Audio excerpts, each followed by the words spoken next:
Yani biz söhbətimizi davam edirik. Nədən? Nuşican seriya mühazirələr.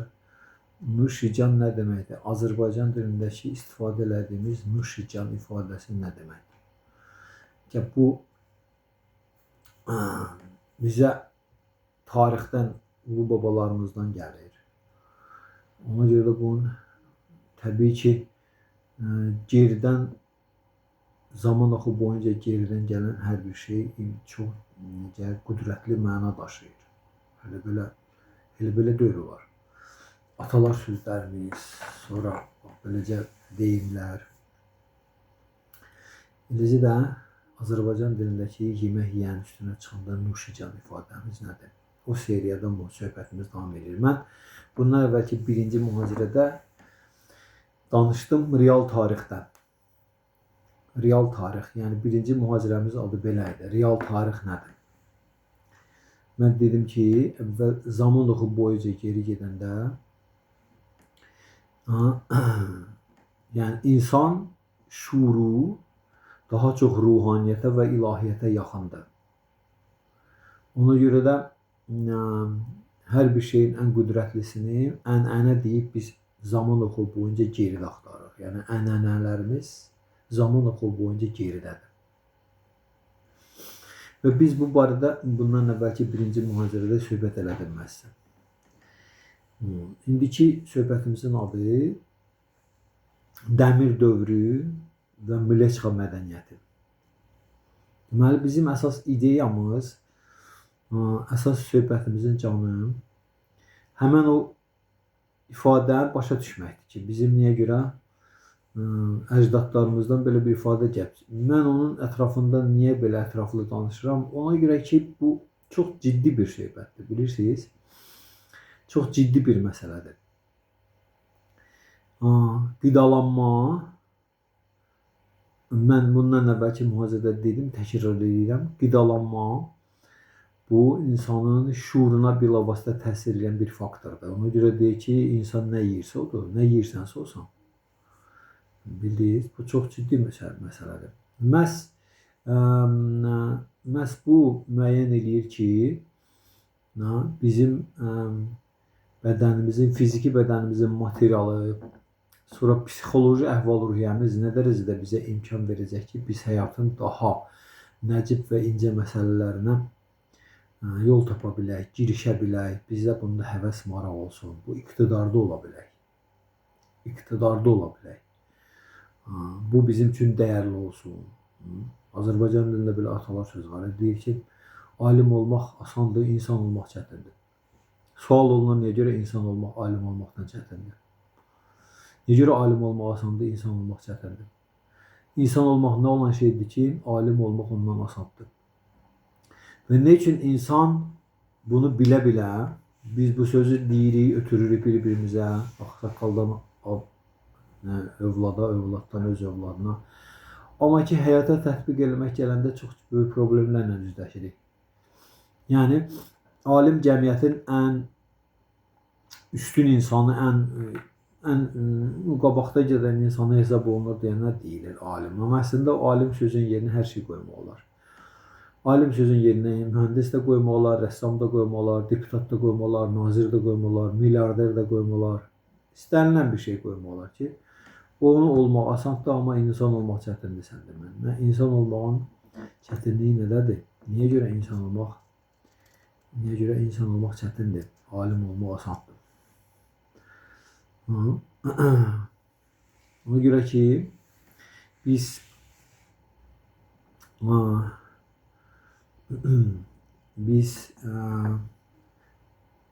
tətbiq eləmək gələndə çətinlik çəkirik.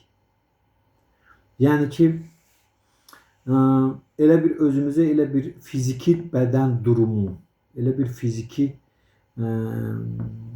bədənimizi elə bir fiziki hala gətiririk, psixologiyamızı elə bir hala gətiririk ki, bu bizim növbəti mühazirəmizin söhbətidir. Mən bunu növbəti söhbətimizdə açıqlayacağım. Amma elə belə üstdən keçmək istəyirəm. Elə bir hala gətiririk ki, biz elə bir dünya görüşü özümüzdə formalaşdırırıq ki, biz Yəni bilə-bilə alim olmağı insan olmaqdan üstün tutmaya bilmirik. Bildiniz, milyoner olmağı insan olmaqdan üstün tutmaya bilmirik. Bacarmırıq.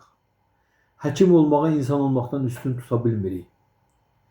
İnsan olmağın bunların hamısının olmaqdan üstünlüyü barədə yəni real dəlillərimiz olmur. Real halımız olmur, əhval-ruhiyyəmiz olmur. Deyək ki, bu şeyə bizim dad olmur bizdə bu şeyə.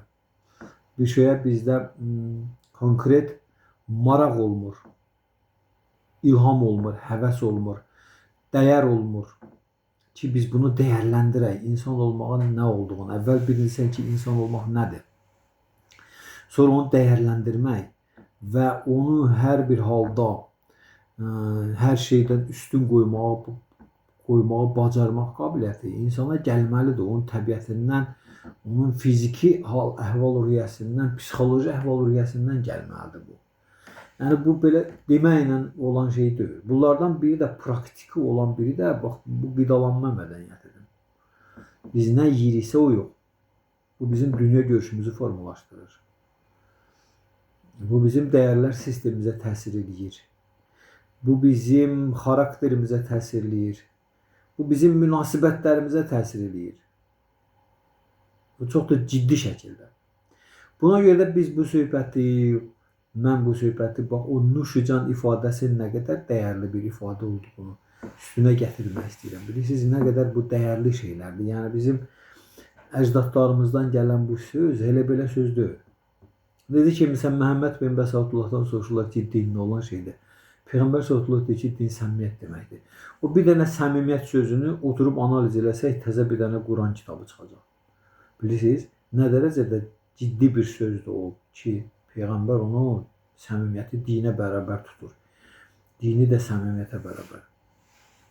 Eləcə də burada da bu söz, bu nuşucan fikri elə belə xırda məsələ deyil. İndi biz söhbətimizi gəlib onun üstündən çatdırıb, onda yekunlaşdıranda siz görəsiniz ki, bu nə qədər möhtəşəm bir sözdür. Amma biz buna çox səthi yanaşırıq.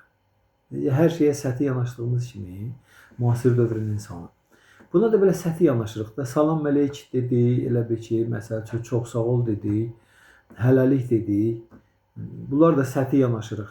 Baxmayaraq ki, bunların hamısının arxasında dərin fikirlər var. Eləcə də yemək yiyənə gəldi, nuş olsun. Səthi yanaşdıq, çıxdı, getdik. Dərinliyinə vara bilmirik. Məsələn, mahiyyətinə, sözün dərinliyinə vara bilmirik ki, bu sözün dərinliyində nə var? Niyə görə bu ifadələr işlənib, bildiniz? İndi bizim hal-hazırki söhbətimiz adlanır dəmir dövrü, Kali-Yuga və Mleçxa mədəniyyəti. Nədir bu? Bu nə söhbətdir, mən deyirəm. Mleçxa mədəniyyəti, deməli, bundan əvvəlki mühazirədə söhbət elədim, mən sizə danışdım tarixdən ki, tarix materialist dünya görüşünün ucbatından tarix təhrif olunubdur. İnsanın rifahına xidmət eləmək nöqteyi nəzərindən tarix təhrif olunubdur materialist dünya görüşünün inkişaf elədiyindən. Yəni, insanların öz şəxsiyyətinin həddindən artıq fiziki bədəni ilə eyniləşdirib, onun rifahı üçün yaşamağıdır materialist dünya görüşü. Hər şey materiya, hər şey maddi bədən və bədənin aid olduğu aləmlə ölçülür. İnsanın mənəvi, ruhani təbiəti ön planda deyil. Arxa plandadır, ən yaxşı halda. Bildiniz? Bu da materialist mədəniyyəti. Bunun ucbatından da tarixə də bu prizmadan baxanda, yəni fiziki bədən və onun mənsubiyyəti, məxsusiyyəti, sonra bunun və s. malik olduqları və s. Yəni bədənə aid olan hər bir şey, bildiniz. Bunların hamısının prizmasından bu məsələyə baxanda, tarixə də baxanda, tarix təhrif olunur. Yəni ancaq bədənin üzərində qurur hər şey. Amma baxmayaraq ki, tarix elminin, ümumiyyətlə tarixin nəyi? Qüdrəti ondadır ki, bizi əvvəlki dövrlərin zaman oxu boyunca geri gedəndə, əvvəlki dövrlərin o dəyərləri ilə, o ənənələri ilə əlaqələndirsin, əlaqəsini saxlasın ki, hansılar ki bizim ruhi özünü gerçəkləşdirmə, dirçəlmə, bildiniz, qurtuluş istiqamətində getmək, Tanrıya yaxınlaşmaq, onu dərk eləmək istiqamətində bizə nə qidalandırsın. Necə ki, məsəl üçün, ağac yerdən bitir, bir gövdədə, ağac. Sonra budaqlanır, çoxlu sayda budaqları, sonra yarpaqları, meyvələri və s. Dartınır yuxarı günəşə tərəf. Amma ki, ağacın əsas qidası kökdədir, oradan qidalanır. Bütün ondan ağac nə qədər böyük olur olsun, onun köklə əlaqəsini kəssə, quru quruyacaqdır. Onu nə hava, nə günəş, nə buludlar saxlaya bilməyəcək. Köklə əlaqəsini kəssə. Ona görə nə qədər budaqlansın, hara qədər gedir getsin. Lap ən yuxarıdakı yarpaq belə, budaq belə, o yenə də aşağıdan enib qidasını alır, dartır ora. Orada durur, bildiniz? Yəni geriyə qayıdır, kökünə qayıdır bir doğru. Eləcə də ənənə qidalandırır sonradan şaxələnmiş nəsli. Ənənə ona xidmət edir ki, qidalandırır. Nə ilə qidalandırır? Cismani şeylə yox. Əsas qidalandırma ondan əvvəl ki, mənəvi qida verir, ruhani qida verir, ilahi qida verir. Çünki geriyə getdikcə orada mənəviyyat, ruhaniyyət və ilahiyyət güclənə gedir. Bu tərəfə gəldikcə, indiki zamanda və bir də bundan sonra, bu mənəviyyat, ruhaniyyət özümüz də görürük. Bunlar hamısı nə? Azala gedir. Buna tənəzzül deyirlər. Tənəzzül daha sürətlə gedir, düzdür? Bax, buna görə də tarix elminin əsas təyinatı ondan ibarətdir ki, insanı əvvəl yaşamış ulu babalar, əcdadlar, dahilər, möminlər, müqəddəslər, peyğəmbərlər, imamlar və s. Nə qədər geriyə gedəndə biz belə şəxsiyyətlərlə rastlaşırıq, belə insanlarla, belə ənənələrlə, belə dünya görüşü ilə, belə dəyərlər sistemi ilə ki, orada biz tapırıq nə? Nə ilə ki, insanlar özlərinin mənəvi, ruhani dünyalarını zənginləşdiriblər. Bildiniz? Ne üçün? Çünki insan həyatı, insan bədəni, ruhi can adlı bizim şəxsiyyətimizə, varlığımıza Tanrı tərəfindən verilir ki, biz həyatın 4 dənə fundamental problemini həll edə bilək. Hansılardır? Doğuluş, xəstəlik, qocalıq, ölüm. Həyatın 4 dənə fundamental problemi var. Doğuluş, xəstəlik, qocalıq, bir də ölüm. Bunun üçün verilir. Ruhun, bizim ruhi şəxsiyyətimizin, bizim real mənəvi şəxsiyyətimizin, yəni bu cismin daxilindədir o. Bu cisimdən fərqlidir. Onun dünyası bu maddi dünya deyil, bu materiya deyil. Onun dünyası ruhaniyyətdir, ilahiyyətdir, mənəviyyatdır, transendental deyirlər yoqada ona. Biz oranın sakinliyik. Maddi dünya bura harda biz mövcuduq, bura əbədiyyətin həbsxanası rolunu oynayır. Yəni buradakı biz hamımız cinayətkar kateqoriyasında əslində. Bilirsiniz? Bu da ayrı bir mövzudur. Ona görə də biz bu məsələni belə hər tərəfli yerli yataqlı baxırıq bu məsələyə. Kali Yuga dəmir dövrü Veda biliyi, nasıl ki mən mütəmadi olaraq öyrənirəm.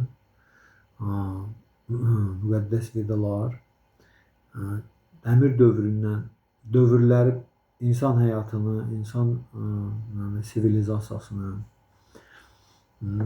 dəyişməkdə təkrar olan, mütəmadi olaraq, dövrü olaraq dəyişməkdə olan dövrlərə bölür. Onlar da 4 dənə əsas dövrə bölür. Qızıl dövrü, gümüş dövrü, bürünc dövrü, dəmir dövrü. Bu dövrlər keçdikcə tənəzzül davam edir. Necə ki, metalların keyfiyyəti tənəzzülə uğrayır, metalın keyfiyyəti. Qızıldan gümüşə, gümüşdən bürüncə, bürüncdənsə dəmirə. Bunların keyfiyyəti necə tənəzzülə uğrayırsa, eləcə də bu dövrlərdə yaşayan insanların xarakterləri, keyfiyyətləri, təbiətləri tənəzzülə uğrayır. Ruhi, mənəvi durumları, şuur səviyyələri tənəzzülə uğrayır. Şuurları tənəzzülə uğrayır. Və bu özünü fiziki mövcudiyyatlarında da göstərir. Ona görə dəmir dövrü, dəmir bu metalların içində ən zəif olduğu kimi nəyə zəifdir? Zahiri təsirlərə. Qızıl, bu metallar biri-birindən ondan qiymətlidirlər ki, nə dərəcədə o zahiri təsirlərə dözümlüdür. Zahiri təsirlərə dözümlülük o dəmirin özünün daxili potensialından irəli gəlir. Dəmir necə tərkibcə, kimyəvi tərkibcə daxili potensialı nə qədər güclüdürsə, o qədər də zahiri təsirlərə dözümlüdür, bildiniz? Eləcə də insanın daxili potensialı onun mənəvi dünyasıdır. Onun ruhunun nə idi? Ruhun təbiətidir, ruhun qüdrətidir, bizim canımızın qüdrətidir, can, ruhi can, şəxsiyyətimizin, şəxsiyyət də odur. Şəxsiyyət bu deyil, bu illüzor şəxsiyyətdir. Bu bizim negativ şəxsiyyətimizdir. Real şəxsiyyətimiz, pozitiv şəxsiyyətimiz ruhi can, Azərbaycanda can sözü var, o ruhi can, mənim canım, sənin canın. Canlı olaram, canımın canlənəsi, canım çıxır. Bu bizim dilimizin ən belə necə deyirlər? Ən dəyərli sözlərindən biridir, ifadələrindən can. Bu bizim şəxsiyyətimizdir. Ona görə də bu məsələ Nuşi can sözündəki o can sözü həmən candır. Bu məsələ belədir ki,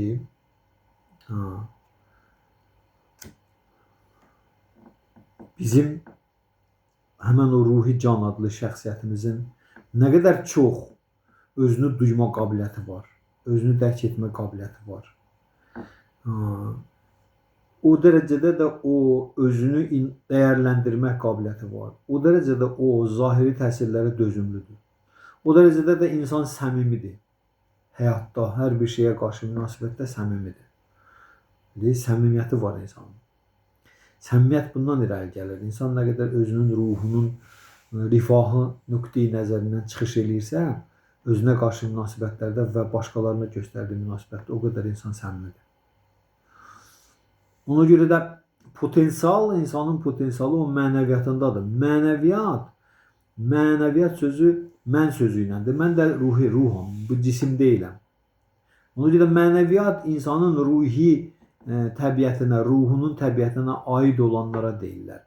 Dini sistem, istənilən dini sistem, fərqi yoxdur, istənilən din. İstənilən peyğəmbər, istənilən müqəddəs şəxsiyyətin gətirdiyi təlim. Bunların hamısı ruhun iradəsidir. Ruhun iradəsi də Tanrının iradəsi ilə üst-üstə düşür. Çünki keyfiyyətcə birdirlər.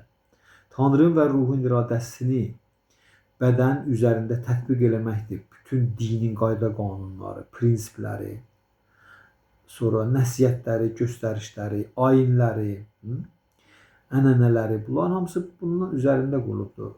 İnsan ruhi can, ruhi şəxsiyyətinin, bir də Tanrının ali iradəsinin bədən üzərində tətbiqidir bu dini prinsiplər, dini qayda qanunların, göstərişlərin hamısı. Bildiniz? Ona görə də insanın o mənəviyyatı deyəndə söhbət gedir insanın ruhundan, ruhi candan, şəxsiyyətdən və o əbədiyyətin sakinidir. Bu zaman hökm sürdüyü qaranlıq dünyanın sakini deyil.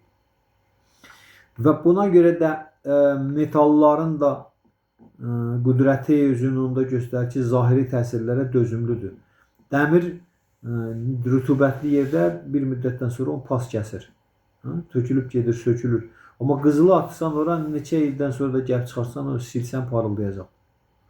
Onun daxili kimyəvi tərkibidir, daxili potensialdır ki, zahirdən gələn təsirlərə müqavimət göstərir.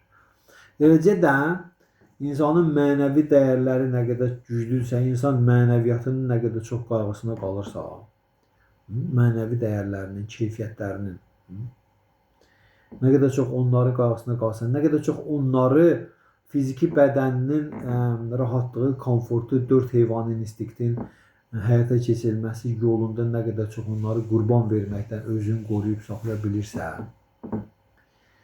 o qədər çox belə insan zahirdən özünə qarşı olan hər cür təsirə dözümlüdür. Belə də insana deyirlər qızıl xasiyyətli insan.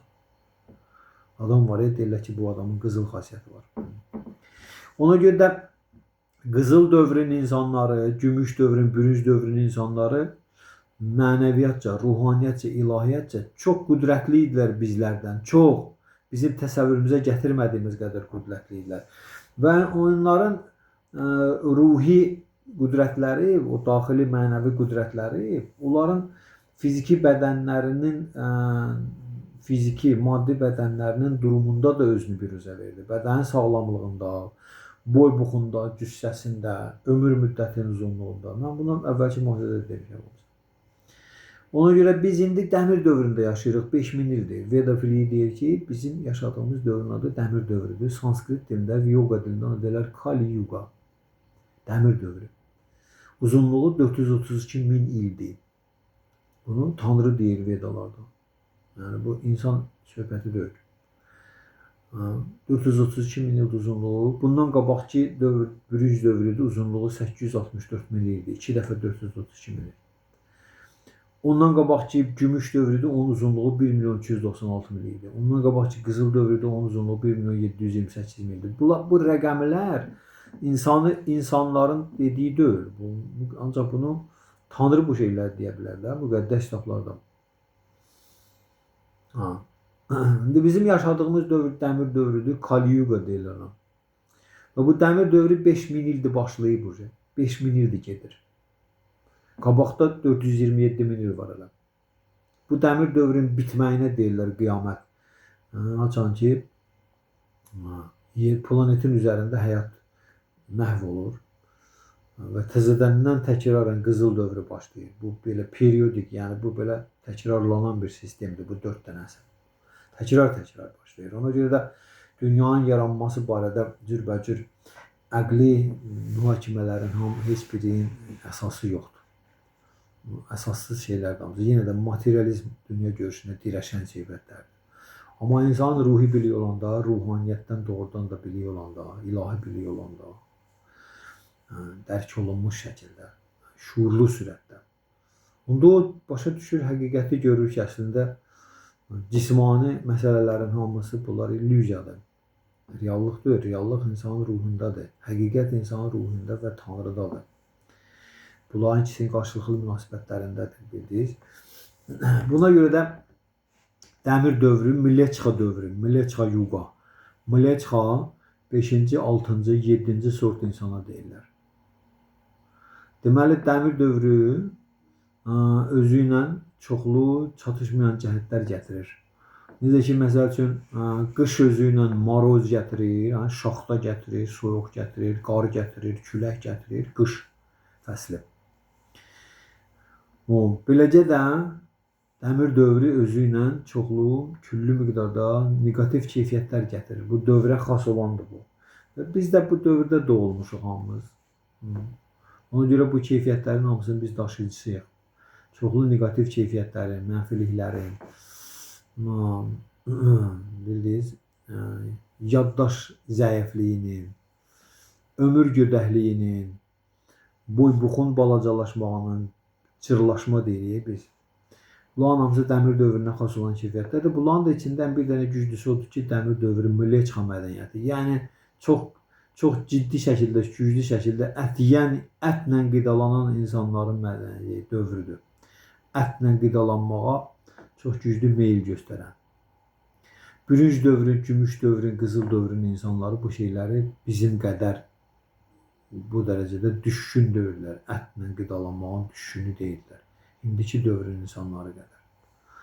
Onların dövründə də, yəni bürünc dövründə, gümüş dövründə də ət yeyən insanlar, onlar mən bundan əvvəlki mühazirədə dedim, onlar hamısı sivil cəmiyyətdən kənarda yaşayırlar onlar. Sivil cəmiyyətdə yox idi bu şey. Amma onlar meşələrdə tayfalar şəklində yaşayırlar. Necə indiki məsəl üçün Avropa cəmiyyəti var deyək ki, dırnaq arası deyirlər sivil. Amerika cəmiyyəti var. Məsəl üçün də, məsəl üçün. Eyni zamanda da məsəl üçün Cənubi Amerikada, Afrikada, sonra Avstraliyada, sonra Sibirdə cürbəcür belə tayfalar var ki, tamamilə sivilizasiyadan uzaq, palsız, paltarsız yaşayırlar tayfalar şəklində. Və onlar nə əkin bilirlər, nə biçim bilirlər. Onlar ancaq heyvan yaşadığı yer ərzində heyvan öldürürlər, balıq tuturlar, öldürürlər, yeyirlər və s. Maral saxlayırlar, yeyirlər ətini.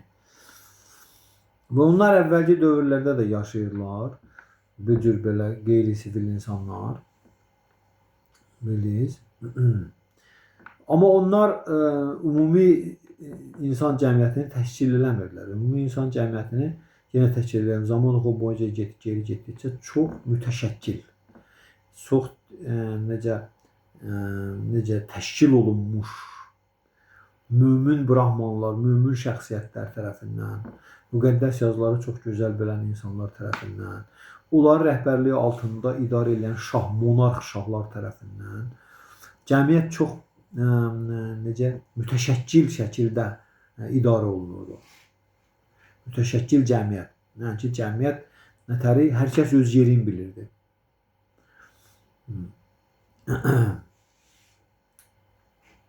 Və orada belə cəmiyyətdə, mütəşəkkil cəmiyyətdə, bax belə sivil cəmiyyətdə, hər şey ilahi mədəniyyətin üzərində qurulmuş cəmiyyətdə, orada insanlar o dərəcədə düşkün deyildilər, pis vərdişlərin qurbanı deyildilər. Pis vərdişdə olanlar da barmaqla sayılır və yaxud da onlar xüsusi nəzarət altında olurlar. Ümumi cəmiyyətdə ilahi prinsiplər, ruhun dirçəlişi, özünü gerçəkləşdirməsi, Tanrı Allah ilə şəxslə real münasibətlərin qurulması, hər bir şeyin bütün bunların üzərində qurulması, təhsilin, memarlığın,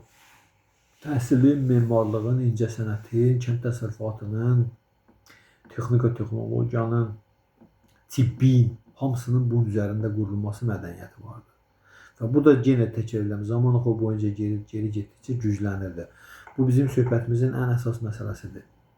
Çünki biz elə təhsil sistemi yaşamışıq, yaşayırıq hal-hazırda da, elə dünya görüşü görürük ki, internet səhifələrində də, ancaq belə qələmə verilir ki, biz mütərəqqi insanlarıq, mütərəqqi cəmiyyət yaratmışıq, bizdən qabaqçılar primitiv idi, geri qalmış idilər. Primitiv insanlar geri qalmış mədəniyyətlər idilər. Onların mobil telefonları yox idi, bizim vardı. Onların kompüterləri yox idi, bizim vardı və s.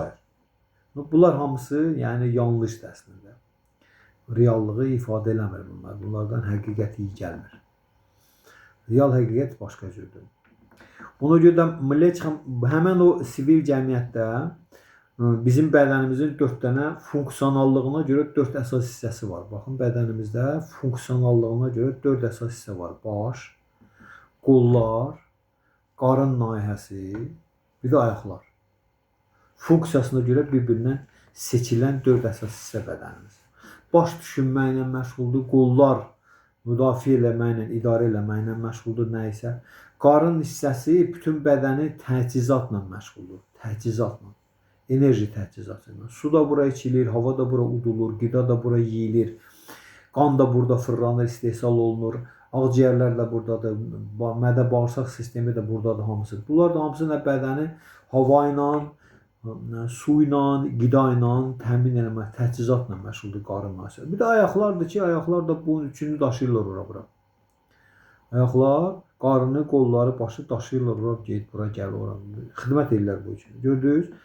Bədənimiz 4 hissədən ibarətdir. Bax, bu, eləcə də Tanrı müqəddəs kitabda deyir ki, insan cəmiyyətini fərqi yoxdur harada.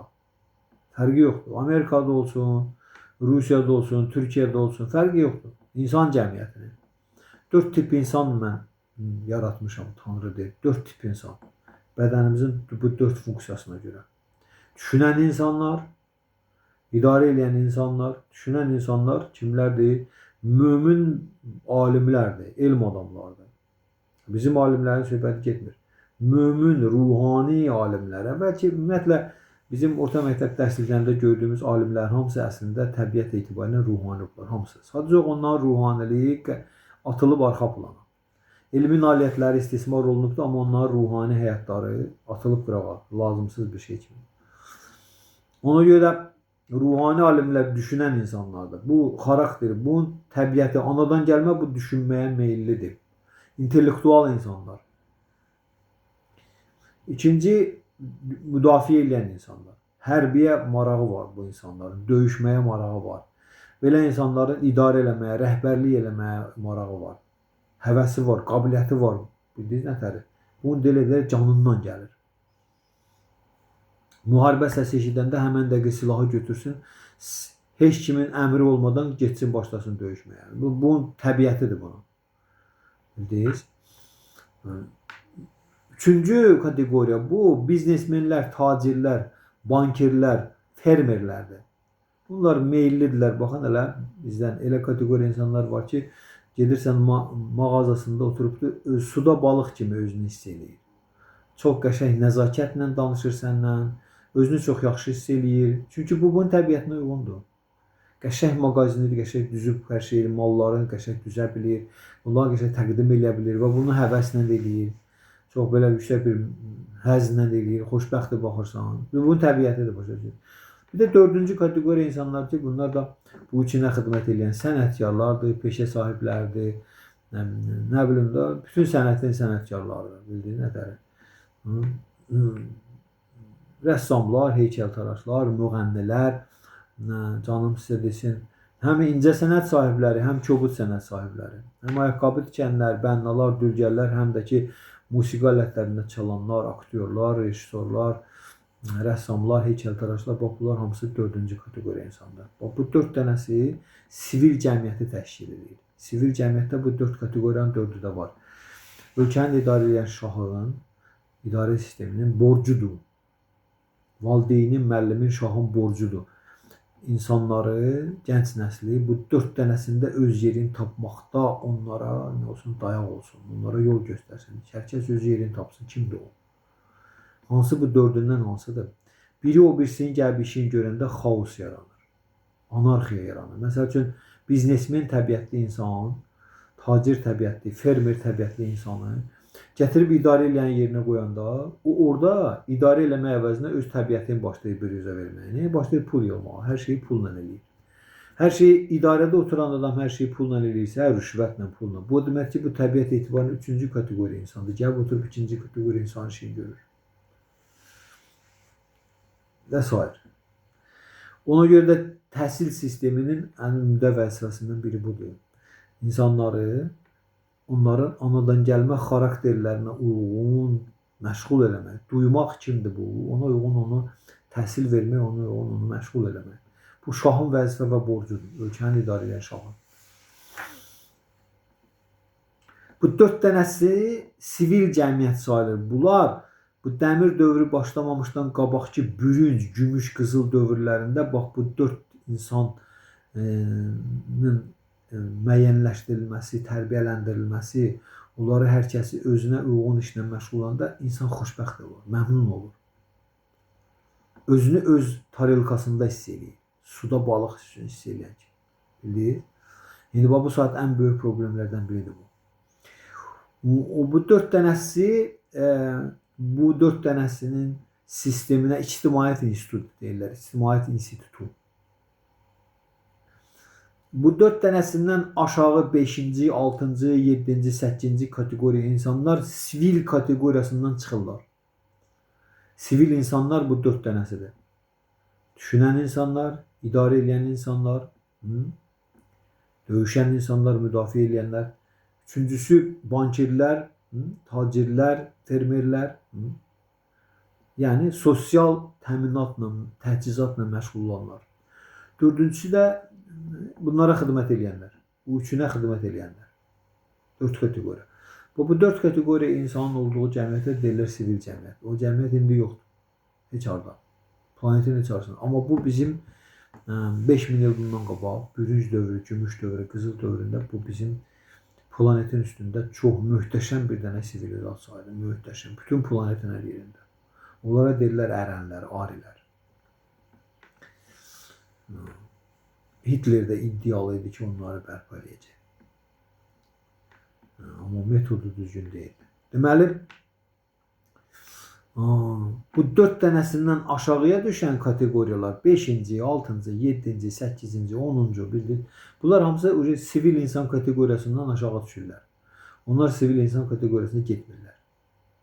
İndi dəmir dövrü, hansı ki 5000 il bundan qabaq başlayıbdır, dəmir dövrü. Bu birinci dörd dənəsini itələyib qırağa. Başa düşdünüz? 5-ci, 6-cı, 7-ci, 8-ci sort insanların sivilizasiyası gəlib qabağa, ön plana. Başa düşdünüz? Bax, bu bizlər. onların dünya görüşü gəlib qabağa. Necə ki, məsəl üçün, Lenin inqilab elədi, fəhlə kəndli dövləti yaratdı. Fəhlə kəndli nədir? 4-cü kateqoriya insanlardır da. Ayaq gəlib başın yerində durmuşdu. Başa düşdünüz? Ayaq çıxmışdı, oturmuşdu başın yerində. Baş ayaq insanı qoyasan. Sovet hökuməti belə baş ayaq bir dənə dövlət idi. Ayağı gətirib qoymuşlar başın yerinə. Başların hamısını göndərmişlər sürgünə. Ona görə də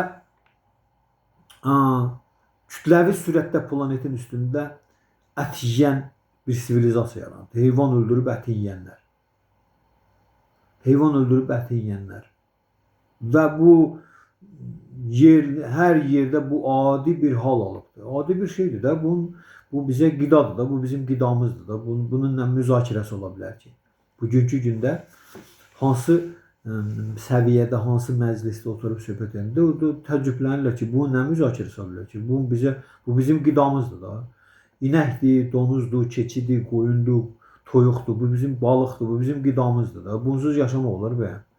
Bu bizim rasionumuzun, bu bizim stolumuzun, bu bizim bludalarımızın əsas hissəsidir.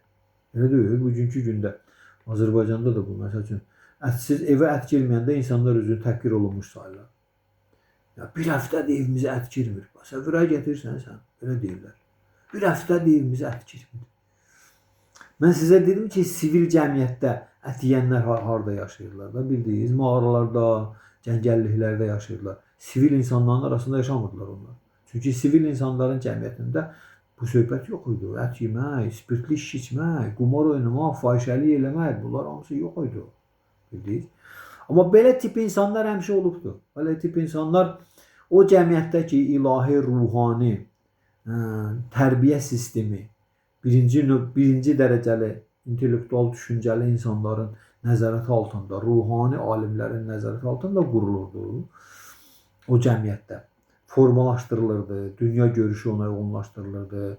Sistem, hər şey sistem onlara uyğun işləyirdi. Onda pis vərdişli insanlar, onlar çox məhdud şəkildə orada-burada onların mövcud olmağına güzəşt olunurdu. Güzəşt, bildiniz nətər? Güzəşt yəni ki, onlar onu gizlində, çəkinə-çəkinə eləyirdilər. Açıb ağardıb belə bizim kimi ortalığa tökməmişdilər. Bildiniz nətər? İndiki dövrün insanları kimi. Sallaxanalar şap-başarab işləyir, gündə minlərlə, milyonlarla inəklərin, donuzların, qoyunların başı kəsilir. Qəşəng, nəfis şəkildə bükülür, gedir supermarketlərə ki, insanlar yesin bunu. Kalbasa kimi, sasiska kimi, ət kimi, başa düşdünüz. Bu 5-ci, 6-cı, 7-ci sort insanın dünya görüşüdür. İndi hara 1-ci sort insan, hara 2-ci sort insan, hara 3-cü sort insan, hara 6-cı, 5-ci, 6-cı, 7-ci sort insan. İndi biz ilahi nöqteyi nəzərdən, ruhani bilik nöqteyi nəzərindən, həqiqət nöqteyi nəzərindən, bildiyiniz nətər? Ali həqiqət, mütləq həqiqət, insan həyatının mənası, mahiyyəti, təyinatı, ali məqsədi, insanın ümdə borcları nöqteyi nəzərindən biz hal-hazırda planetin üstündə 6-cı, 7-ci, 8-ci, 9-cu kateqoriya insanlar sivilizasiyasıyıq.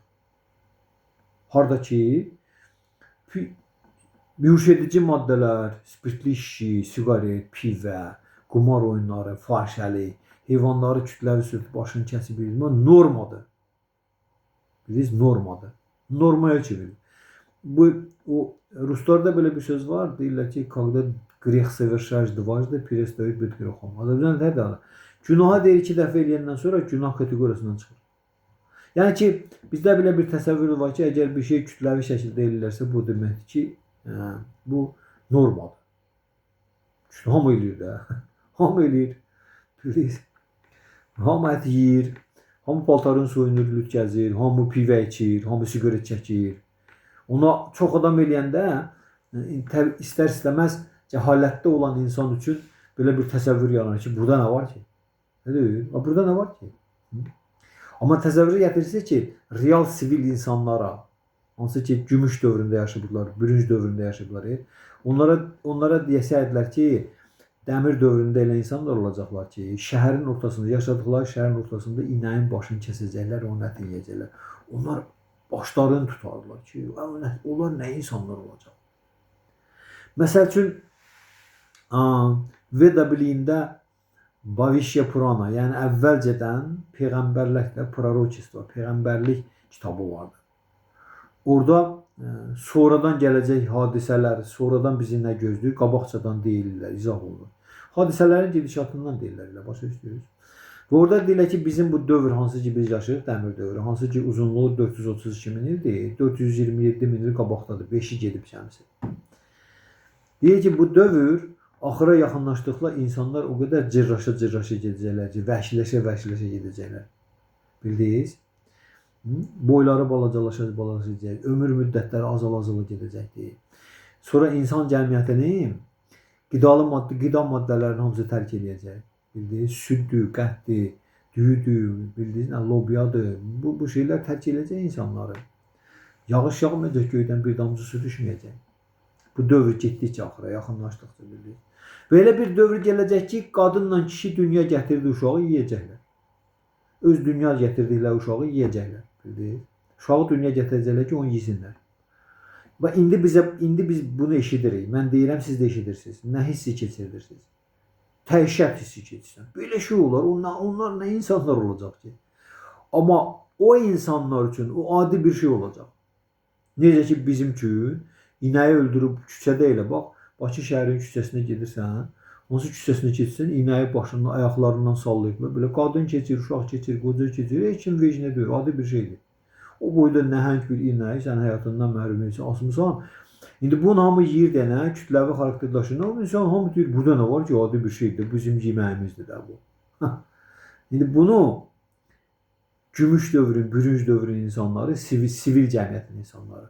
Onlar bunu o əhval-ruhiyyədə qarşılayarlar ki, hansı əhval-ruhiyyədə biz indi bu saat qarşılayırıq ata ilə ananın dünya gətirdiyi uşağı yeməyini. Bildiniz biz hardan hara gedirik.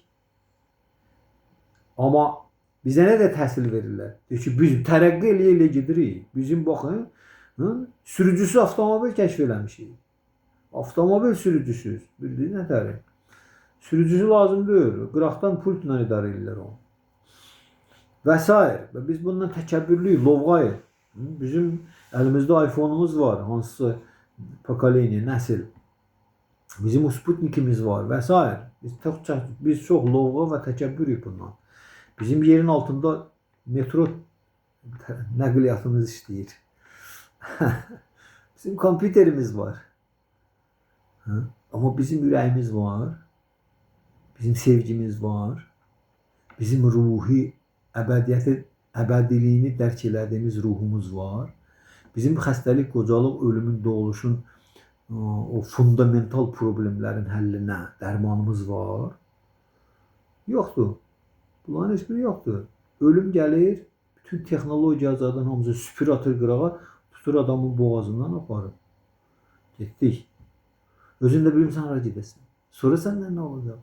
Amma baxın, cəhalət o qədər hökm sürür ki, cəhalət, yəni biliksizlik, materialist dünya görüşü.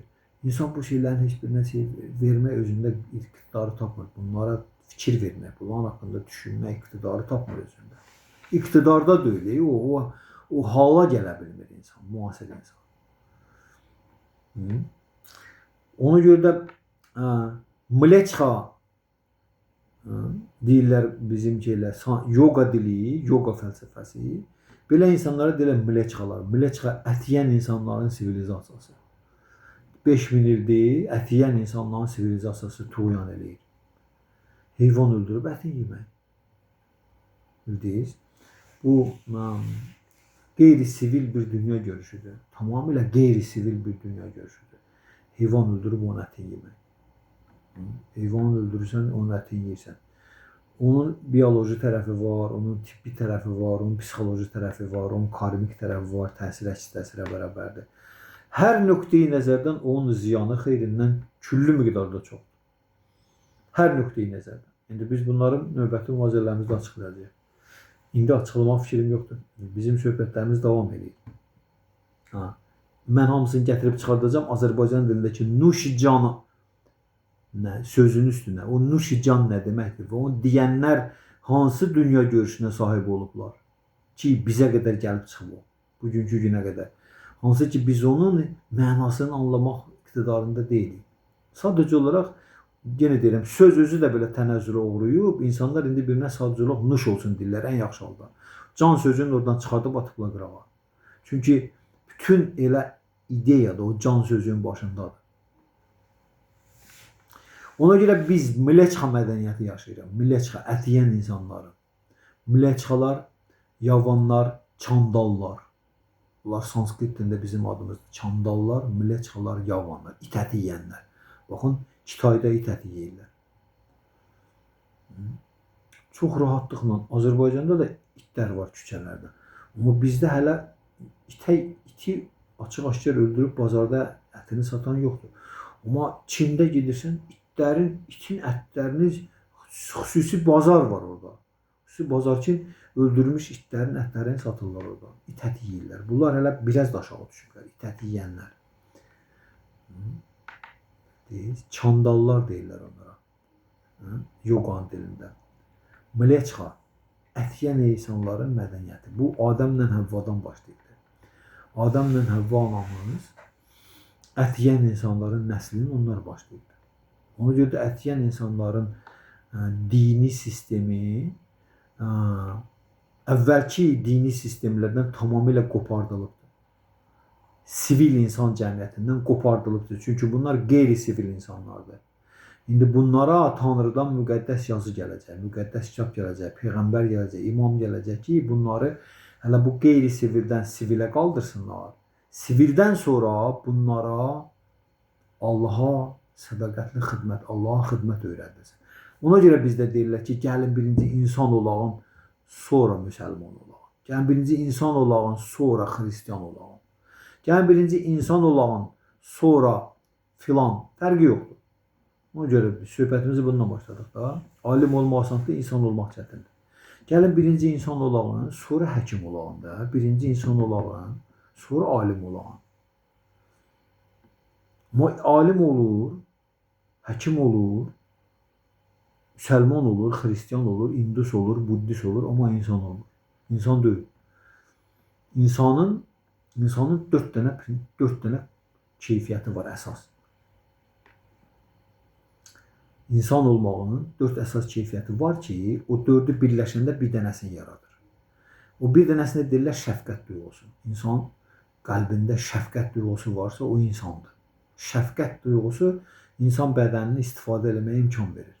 O şəfqət duyğusunun reallığı baş verir 4 dənə keyfiyyətdən. 4 dənə keyfiyyətdən şəfqət duyğusu, birləşəndə şəfqət duyğusu, real şəfqət duyğusu yaranır. Rus dilində ona deyirlər sostradaniya. Sostradaniya, durgim. Başqalarına münasibətdə sostradaniya, şəfqət duyğusu. Azərbaycanda məncə belədir. O 4 keyfiyyət hansıdır? O 4 keyfiyyət dinin 4 dayağıdır. İstənilən dinin 4 dayağı. Dinin ruhani, mənəvi dəyərlər sisteminin 4 dənə dayağı var. 4 keyfiyyət. Birincisi rəhimlilik yaxud mərhəmətlilikdir. Real rəhimli, mərhəmətli olmaq. Qarışqanı da öldürmək istəmirsən. Nəinki o boyda inəyi, qoyunu, keçini yıxıb yerə öldürəsən, adını da qoyasan ki, bizim dinimiz bizə icazə verir. Onun hansı din? İkincisi zahidlikdir. Zahidlik ruhi dirçəlişi naminə könüllü sürətdə bədənin tələbat və ehtiyaclarını minimuma endirməyə çalışmağa deyirlər. Bədən hansı tələbat və ehtiyacları var? Yemək, yatmaq, seks, bir də özü qorumaq, qorxu hissi. Buna deyirlər heyvani instinkt, 4 dənə heyvani instinkt. Yemək, yatmaq, seks, bir də özü qorumaq, qorxu hissi. Bunlara deyirlər heyvani instinkt. Bunlar bədənin tələbat və ehtiyaclarıdır. Ruhi bizim şəxsiyyətimizin bunun 4 dənəsinə tamamilə heç bir ehtiyacı yoxdur. Absolutno. İndi bədəninlə ruhun təbiəti 180 dərəcə bir-birinə əks olduğuna görə bədənin tələbat və ehtiyaclarını birinci mədəniləşdirmək, nəcibləşdirmək, sonra onu minimuma endirmək. Buna deyirlər zahidlik. Amma ət yeyənlər mədəniyyətində, hazırda Mleçxa mədəniyyətində bunun 180 dərəcə əksi gedir. Nə edirlər? Yemək, yatmaq, seks, bir də özü qorumaq daha da təmtəraqlı, daha da komfortlu həyata keçirməyin yollarını tədris edirlər. İnstitutda, universitetdə, akademiyada, orta məktəbdə. Buna təhsil verir. Nətər yeməyin, yatmağın, seksin, bir də özünü qorumağa daha da təmtəraqlı, komfortlu həyata keçirmək. Amma Məhəmməd bin Əsədullah nətər deyir? Məhəmməd bin Əsədullah deyir ki, eşq olsun. Deyir ki, bədəninizə nə qədər rahatlıq, komfort yaratsaz, həzz versəz, ruhunuzu o qədər istirab çəkəcək. Yəni mənəviyyatınız əldən gedəcək.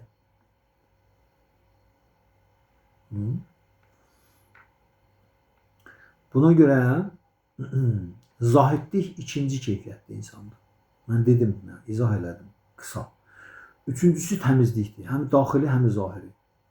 Yəni insan həm ağlını təmizləməlidir. Pis fikirlərdən, pis düşüncələrdən, negativ fikirlərdən. Ondan sonra o ürəyin təmizləməlidir. Negativ vərdişlərdən, pis keyfiyyətlərdən, paxıllıq, şəhvət, qəzəb, tamah, açgözlük, və s. aludəçilik, dünya malına və s. Bu, bunun daxili təmizliyidir. Bir də insanın zahiri təmizliyidir ki, insan bədənini hər gün təmizləməlidir, hər gün yuyundurmalıdır, hər gün, həftədə bir dəfə yox, hər gün. Təmizlik qaydaları var. Bədəni necə təmiz saxlamaq, ayaqdan düz saçana qədər. Üçüncü keyfiyyətdir. Dördüncü keyfiyyətdə də düzgünlükdür. Düzgünlük bilirsiniz nə deməkdir? Düzgünlük o deməkdir ki, mən həqiqəti bilməyə özümdən oturub kitablar, tomlar yazıb, töküb cəmaatı yoldan azdırmıram. Həqiqəti bilmirsən sən. Sən tanımırsan səbəblərin ali səbəbkarı kimdir, düzdür? Axtarış eləyə bilərsən ən yaxşı halda, külli miqdarda. Amma onu kitablar şəklinə salırsan, fəlsəfiyə salırsan, onu tədris eləyirsən, institutda, universitetdə, akademiyada. Sən gelirsən, otursan, adı qoysan akademik, düzdür? Amma sigaretdən yaxa qutara bilmirsən. Sigaret çəkməyə yerə qoya bilmirsən, amma adı qoymuşsan, mən elmlər doktoruyam. Heyvan öldürüb ətin yiyib, bunu qızardıb yeməyi yerə qoya bilmirsən, amma deyirsən ki, mən fəlsəfə elmlər doktoruyam. Bax, buna deyirlər aldatmaq. Bu düzgünlük, bundan düzgünlüyü gəlmir. Düzgünlük o deməkdir ki, insan özünə uyğun hərəkət edir, mövqe tutur. Sən müəllim mövqeyini tutmusansa, müəllim. Bu deməkdir ki, sən keyfiyyətlərin olmalıdır səndə. Müəllim özü sigaret çəkəndirsə, tələbiyə deyə bilməz ki, sigaret çəkmə. Xırda bir element deyirəm sizə də. Alim həqiqəti bilmirsə, nətər adını alim qoyur? Hər yerdə də özünü yalan elə, amma həqiqəti bilmir. Alim bilmir ki, özü kimdir. Alim bilmir ki, öləndən sonra ondan nə olacaqdır. Alim bilmir ki, Allah kimdir, səbəblərin ali səbəbkarı kimdir, reallıqda. Bu, onun əxlaqında, özünün aparmağında, davranışında özünü göstərməlidir. Bilik insanın əxlaqında, davranışında özünü göstərir. Sadəcə olaraq məlumat toplamısan bura, kompüter kimi. Danışıram yox, sənin hərəkətlərin, oturuşun, duruşunda, əxlaqında, münasibətlərində özünü göstərməlidir. Keyfiyyət dəyişikliyində olmalıdır. İnsanda keyfiyyət dəyişikliyi olmalıdır. Həyat tərzində, dünya görüşündə, münasibətlərində. Əgər sən adı alim qoymusansa, müəllim qoymusansa, müəllim. Bax, düzgünlük bu deməkdir. İnsan yalan danışmamalıdır. Bilmədiyi şeyi bilən kimin özünü aparmamalıdır. Bilməyə bilən yerində oturmamalıdır. Alimin yerində oturubdur, amma heç nə bilmir. Bir dəfə biz bir alimin məclisində getdik, oturduq. Bu alim Azərbaycan alimi idi, indi adı yadından çıxıb. Yarım keçiricilər üzrə doktoruydu. Elmi doktoruydu. Yarım keçirici, fizikada belə bir şey var, yarım keçiricilər. Mənim yadıma bilmirəm neçənci iliydi, 90 neçənci iliydi. Başına bir 50 nəfər adam yığmışdı, jurnalisti, filanlı, 5 məkandı. Biz də gep düşmüşdür, necəsə 2-3 nəfər. Bu adam söhbət elədi, hər şeyi gətirdi, çıxartdı yarım keçiricilərin üstünə də. Təbii ki, bu yarım keçiricilər olmasa insan yaşaya bilməz. İnsan həyatının mənası yarım keçiricilərdədir. Bu kişi buna görə doktorluq dissertasiyasını müdafiə edib. Təbii belə danışmalıdır bu. Amma biz indi oturmuşduq, biz də dedik ki, biz buraya gəlmişik, biz ruhaniyyət adamıyıq, biz Nədir biz ara bunu bizi bu necə dəvət eləmişlər. İndi gəlmişik da, dedi söhbətlərəcə fırladaq. Necəsə uşaqlar söhbətə fırlatdılar, saldılar vegetarianlığın üstünə. Vegetarianlıq. Heç olmasa, ruhaniyyət də olmasa, çünki bu materialist alimdir. Ruhaniyyət də olmasa, heç olmasa vegetarianlıqdan danışaq da. Bu da doktordur, elmlər doktorudur, alimdir. Və vegetarianlıqdan söhbət salanda burada bir şey səs-küy düşmədi. Hamı başladı vegetarianlığın müdafiəsinə. Hamı dedi ki, bəli, vegetarianlıq bu yaxşı, bu insani keyfiyyətlərdir. Hamı sitatlar gətirdi. Tolstoydan sitat gətirən, Mahatma Gandhi'dən sitat gətirən, nə bilim o birisindən, bu birisi böyük şəxsiyyətlərdən, Sokratdan sitat gətirənlər hər bir şeydən sitat gətirib əsaslandırırdı ki, bəli, dünyanın aparıcı dahi şəxsiyyətləri vegetarianlığın tərəfdarı oldular. Yəni zorakılıq işlətməmək, heyvan öldürüb ətin yeməmək. Xeyli söhbət getdi, müzakirələr oldu. Mənə də növbət çatanda mən də orada yadıma gəlir ki, mən sadəcə olaraq bir dənə nümunə dedim ki, mən özüm necə vegetarian olmuşam. Dedim ki, mən Tolstoyun yazısını oxuyanda oxudum ki, Tolstoy orada deyir ki, insan bədəni heyvan qəbristanlığıdır. Ondan sonra orada xoşbəxtlik, həzz axtarırım. Qəbristanlıqda nə xoşbəxtlik? Mən sonradan onun Həzrət Əlinin Nəhcül Bəlağasında oxumuşdum ki, bədənlərinizi heyvanların məzarlığına çevirməyin. Bunu Tolstoy da yazıb ki, insan bədəni heyvan qəbristanlığıdır. Heyvanları öldürüb bastırırsan bədəndə ətini yeyirsən. Bu mənə bəs elədi ki, mən vegetarian olam, bildiniz. Mən bunu orada dedim. Amma söhbət birdən dayandı. Hansısa bir dənə jurnalist qız təzədən fikri qaytardı həmin o oturan doktorun, yarımkeçilər üzrə elmlər doktorunun üstünə ki, o da ağsaqqal kişidir, 80-ə yaxın yaşı var idi. O da ki, ay filan kəs müəllim, yadımdan çıxdı. Və yaxdan biz bu söhbəti də elədik burada, bu vegetarianlıqdan söhbət. Siz nə deyirsiniz bu barədə? Biz nə cavab verdik? Elmlər doktoru, yarımkeçilər üzrə. Biz nə dedik? Belə, ay bala, biz bu qədər heyvanları kəsib yeməsək, onlar artıq çoxalıb basıb bizi yiyərlər ki. Elmlər doktorun cavabını gördük. Hansı ki, orada bir saat idi, orada hər tərəfli müzakirəsi gedirdi. Vegetarianlığın ziyanı, xeyri, dahilərin kəlamları bildiniz. Bu adamın, bu alimin sözü gördünüz. Bax, buna görə də deyilir ki, düzgünlük demək ki, insan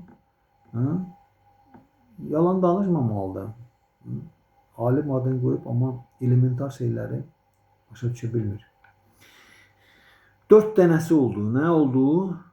Mərhəmətlilik, rəhimlilik, zahidlik, düzdür, təmizlik və düzgünlük. Bu 4 dənəsinə, bu 4 keyfiyyəti olana deyirlər insan. Çünki bu 4'ü birləşəndə insanda real, həqiqətən şəfqət hissi oyadır. Sastradaniya başa düşdünüz, başqalarına qarşı. İndi bu şəfqət hissinin vacibliyi nədədir? Mən onu burada izah eləmək fikrim yoxdur. Şəfqət hissinin vacibliyi nədədir ki, insan şəfqətdən başlayırsan demə. İnsan həyatı şəfqət hissin. Sənin də şəfqət hissi yoxsa sən elə insan həyatı yaşamırsan.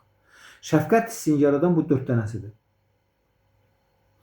İndi bu 4 dənəsinin insanda olmalıdır ki, biz insan olaq da, deyirik, alim olmaq asandır, insan olmaq çətindir. Niyə? Çünki insan olmaq üçün bu 4 keyfiyyət insanda olmalıdır. İndi bu 4 keyfiyyətin olması üçün insan günahın 4 dayağından, bu insanlığın 4 dayağıdır. Bu 4 dənə keyfiyyət insanlığın 4 dənə dayağıdır. Necə ki, inəyin, buğanın 4 dayağı var, heyvanların 4 dayağı var. 4 dayağına dirəşirlər. Eləcə də, bax bu dini sistemin, istənilən dini sistemin 4 dirəyi var, söykənir. Bax, onlar bunlardır. Mərhəmət, rəhimlilik, zahidlik, təmizlik, düzgünlük. Amma bu 4 dənəsinin təzahür eləməsi üçün insanda olmalıdır, 4 dənə günahın stolbası, dirəyi. İnsanda 4 dənə günahın stolbası, dirəyini insan özündən çıxartmalıdır. O 4 dənə günahın dirəyini, stolbasının özündən çıxartmayan da insanda bu 4 dənə dinin prinsipi bərqərar olmur. Yəni insanlığın prinsipi. O 4 dənəsi bu 4 dənəsinin əksidir. Rəhimliliyin, mərhəmətliyin əksi, zahidliyin əksi, təmizliyin əksi, düzgünlüyün əksi. Bunlar üçün də 4 dənə dirək, günahın 4 dirəyindən azad olmaq lazımdır. Bunlar hansılardır? Birinci, heyvan öldürüb ətin yemək. heyvanları, balıqları, quşları. Bu birinci, günahın birinci, günahlı həyatın birinci dirəyi budur. İkincisi, bihuş edici maddələri qəbul eləməmək. Heç bir bihuş edici maddə qəbul eləməmək. Narkotik, özündən asılı vəziyyətə salan, iradəsindən məhrum edən insanı. Spirtli içki, kofe, çay, pivə, narkotik tərkibli şeylər danışır. Üçüncüsü, heç bir qumara getməmək. Qumar, bir də pul maxinasiyaları, maliyyə maxinasiyaları, qumar oyunları, azarkeşli oyunlar, azarkeşli var. Bu da günahın bir də ayağı da budur. Üçüncü ayağı. Dördüncü ayağı da birisi nədir? Zinakarlıqdır. Nicahdan kənar münasibətlər. Bu dörd dənəsi insanda varsa, o insan günahın, yeriyən günahdır. Günahın dörd ayağı bunlar. Günahlı həyatın dörd ayağı bunlardır. Heyvan öldürüb ətin yemək, bihuş edici maddələr qəbul etmək, azarkeşli və qumar oyunlarında, pul maxinasiyalarında, maliyyə maxinasiyalarında iştirak etmək, bir də zinakarlıq eləmək. Bu dördü, o birisi dördünün əksidir. O dördü əgər dinin dörd ayağıdırsa, insanlığın dörd ayağıdırsa, bu dördü günahın dörd, günahlı həyatın dörd stolbasıdır, dayağıdır.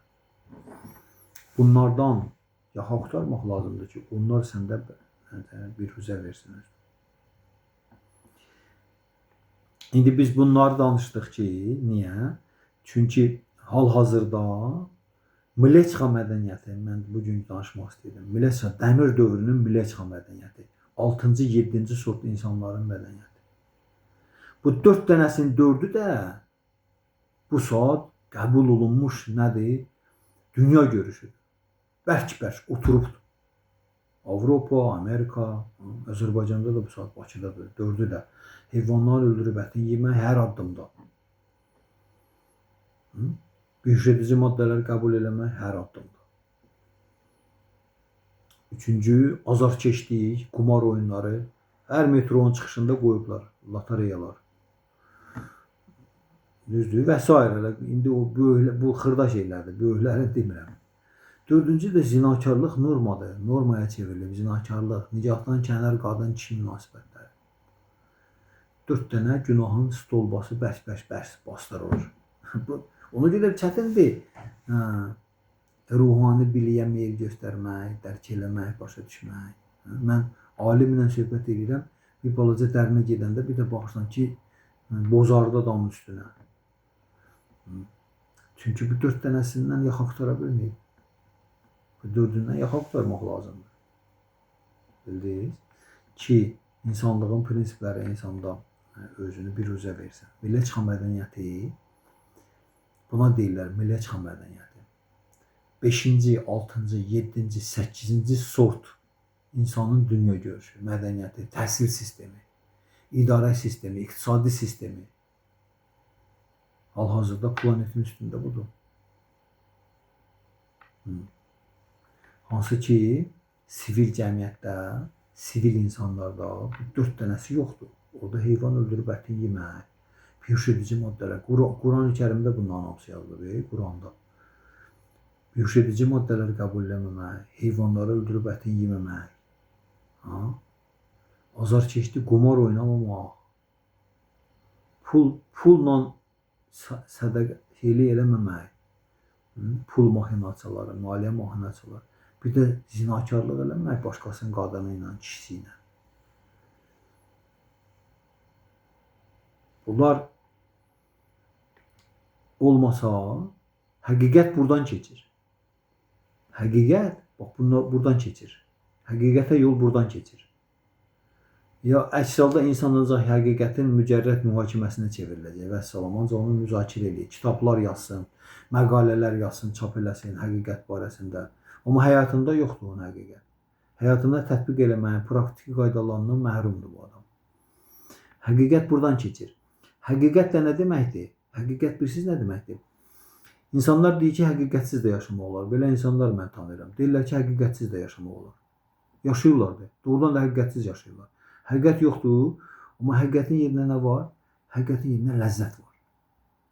Ləzzət. Həqiqətin yeri ləzzət. Yəni həyatdan ləzzət almaq. Əsas məsələdir. Həqiqət vacib deyil. Əsas odur ki, sən ləzzət alasan, həzz alasan. Bildiniz? Həzz almaq. Həqiqət yox. Həqiqət mənə istirab gətirirsə, mənə o həqiqət lazım deyil. Yaxşı olar ki, mən hələ həqiqəti itələyim qırağa, amma o şeyi götürüm ki, hansı ki, mənə ləzzət verir, həzz verir. Amma bir məsələ var ki, heç bir ləzzət, heç bir həzz insanı xoşbəxt eləmir. Xoşbəxt olmayan insanda, bildiniz, o insan nə qədər həzz alır, nə qədər ləzzət alır, nə qədər bu dünyada fəaliyyət göstərsə, hamısı sonunda puç olur, puç. Puç, qoz olur, cəviz deyirlər Naxçıvanda ona. Qoz, sındırırsan içi boşdur. Bax, elə bir puç bir şey olur. Həzz, açan ki, xoşbəxtlik yoxdur. Heç bir həzz xoşbəxtlik demək deyil, amma real xoşbəxtlik avtomatik həzz demək. İndi ona görə də dəyərlərin bir saxtası var, bir də həqiqisi var. Saxta dəyərlər var, bir də həqiqi dəyərlər. Saxta dəyərlər, yəni gözəlliyin, biliyin, gücün, baxın, gözəlliyin, biliyin, gücün, var-dövlətin, həzzin, xoşbəxtliyin, sevginin, şöhrətin bir saxtası var, bir də həqiqisi. Həqiqisinə çatmaq üçün gərək həqiqətdən keçəsən. Həqiqətdən keçəndə bu dəyərlərin həqiqisinə nail olursan. Və bu dəyərlərin həqiqisi ilə saxtasının fərqi onun əlamətlərində özünü göstərir. Adama elə gələ bilər ki, deyirsən, məndə həqiqisidir hamısının. Məndə, kimi dindirsən, deyəcək, məndə hamısının həqiqisidir. Məndə həzzin həqiqisidir, xoşbəxtliyin həqiqisidir, biliyin həqiqisidir, hamı bilir. Amma o nə ilə göstərir? Kriteriyaları var. Əlaməti ilə göstərir, bildiyiniz nədir? Əlamət olmalıdır ortalıqda ki, sən doğrudan da səndə xoşbəxtliyin həqiqisidir. Həqiqətən xoşbəxt insan həyatında bircə dənə də olmuş olsa pis vərdiş olur. Həqiqətən xoşbəxt insan həyatında bircə dənə də olmuş olsa pis vərdiş olur. Həqiqətən xoşbəxt insan həyatında bircə dənə də olmuş olsa asıllıq olmur nədənsə. Təmtəraq olmur, komfort olmur, sadə yaşayır o. Həqiqətən xoşbəxt insan. Həqiqətən xoşbəxt insan həyatında bircə dənə də olsa düşməni olmur. Mən bəzilərini dedim sizə. Amma bu ayrıca bir seminar mövzusudur. Həqiqi dəyərlər və saxta dəyərlər. İndi hal-hazırda biz elə bir təhsil alırıq ki, bilik alırıq ki, o saxta bilik kateqoriyasındadır. Həqiqi bilik deyil. İndi saxta bilik alandan sonra insan həyatında hansı həqiqi dəyərə nail ola bilər? Heç biri. Gərək birinci bilik saxtadan çıxsın. Çünki hər şey bilikdən başlayır, dərsdən, təlimdən, təhsildən başlayır. Əgər orada bilik saxtadırsa, o nətər real şey verə bilər? Həqiqi dəyərlər sistemi verə bilər. Mümkün deyil o. Ona görə də həqiqətdən keçir. Bu dəyərlərin həqiqisinə yol, həqiqətdən keçir. Ona görə insan həqiqəti bilməlidir. Həyatın həqiqəti nədir? Bildiniz? Həqiqət sözün kökü həqdir. Həq də Allahın adıdır. Yəni həqiqət, mütləq həqiqət gedib dirəşir Allaha, Tanrı. İnsan özünü tanıyanda Allahı tanır, Həzrət Əli deyir. Özünü tanımaq, Allahı tanımaq, həqiqət bu deməkdir. Özü o mütəmadi hər gün o barədə dinləmək lazımdır. Özün barədə, Allah barədə hər gün dinləmək, eşitmək. Dinləmək sözün kökü dindir. Ya da din dinləmək sözün köküdür. İslam dini, Xristiyan dini, Hindus dini, Buddhist dini və s. Din. Din dinləmək sözün köküdür. Din, yəni qulaq as. Eşit, dinlə. Din bu deməkdir. Nə barədə? Ruh barədə, özün barədə. Sən kimsən? Allah barədə, o kimdir? Bana deyirlər həqiqət. Həqiqət bax bu demək. Sənin həyatında dinləmək yoxdursa, sən həqiqətə çata bilməzsən. Mənsubiyyətin burada heç bir rolu yoxdur. Mənsubiyyət, biz müsəlmanıq, biz xristiyanıq, biz buddhistik, biz hindusuq. Bu hamısı boş söhbətdir.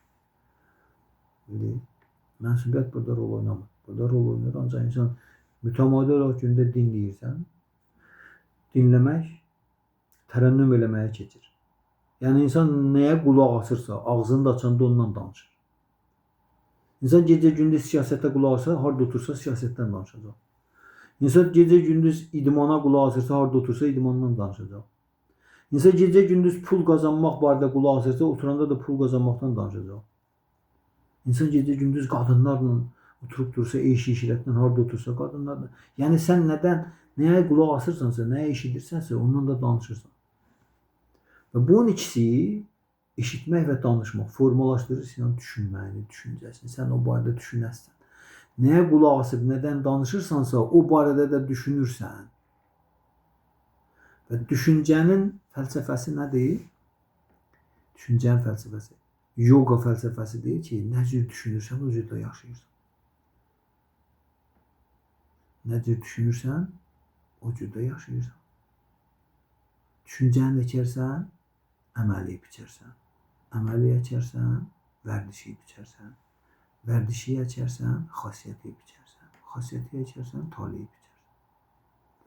Ortadaşlar götürəndə alınır, düşüncə əkərsən, taleyi biçərsən. Nə cür düşünürsən, o cür də yaşayırsan. Ona görə də müqəddəs kitablarda deyir ki, Allah deyir, özü deyir, bağışıdır.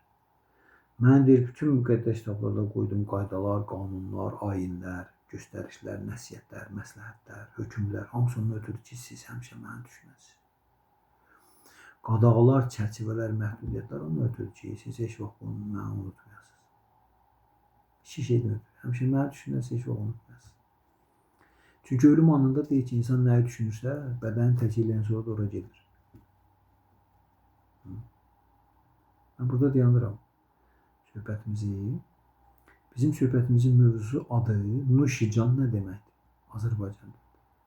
İndi mən bütün bu söhbətlərimin hamısını gətirib çıxartmaq istəyirəm həmin o Nuşican ifadəsinin üstünə. Qidalanma mədəniyyəti. Bugünkü söhbətimiz o idi ki, dəmir dövründə Mleçxa mədəniyyəti yaşayırıq biz. Mleçxa mədəniyyəti 5-ci, 6-cı, 7-ci, 8-ci sort insanların mədəniyyətidir. Haçan ki, heyvan öldürüb əti yemək, bioşedici maddələr qəbul etmək, içki, siqaret, pivə, kofe, qara çay və s. İnsanın iradəsinin əlinə alan şeylər. Sonra azarkeşlik eləmək, qumar oynamaq, pul maliyyə maxinasiyaları ilə məşğul olmaq. Sonra bir də qadın-kişi münasibətlərində belə tam azadlıq. Və bu 4 dənəsi Mleçxa mədəniyyətidir. Yəni 5-ci, 6-cı, 7-ci sort insanların mədəniyyəti. Ona görə də bugünkü insana ət söhbəti salanda, xüsusi də bizdə burada. Sən də həmən dəqiqə qıcıqlanır adamın üstünə, qəzəblənirsən, nətər yəni ət yemə. Deyirsən ki, kartoşka yemə, düyü yemə, heç qıcıqlanan deyil. Amma deyirsən ət yemə, həmən dəqiqə qıcıqlanır adamın üstünə. Bu nə deməkdir? Bu demək ki, bu insan asılı vəziyyətə düşübdür. O şeylər ki, insan özündən asılı vəziyyətə salır, iradəsinin əlindən alır, onu deyirlər narkotik. Narkotik ancaq elə o konkret narkotiklə məşğul olmaq deyil. Narkotik o şey deyirlər ki, hansı ki insanın iradəsinin əlindən alır, özündən asılı vəziyyətə salır və pis vərdişə çevirir. Onu deyirlər narkotik. Harda südxana eşitmişsiniz, ya kompotxana eşitmişsiniz, ya ayranxana eşitmişsiniz, heç ad. Amma çayxana hər yerdə var. Kofexana hər yerdə var. Kafe, kofexana, qəhvəxana.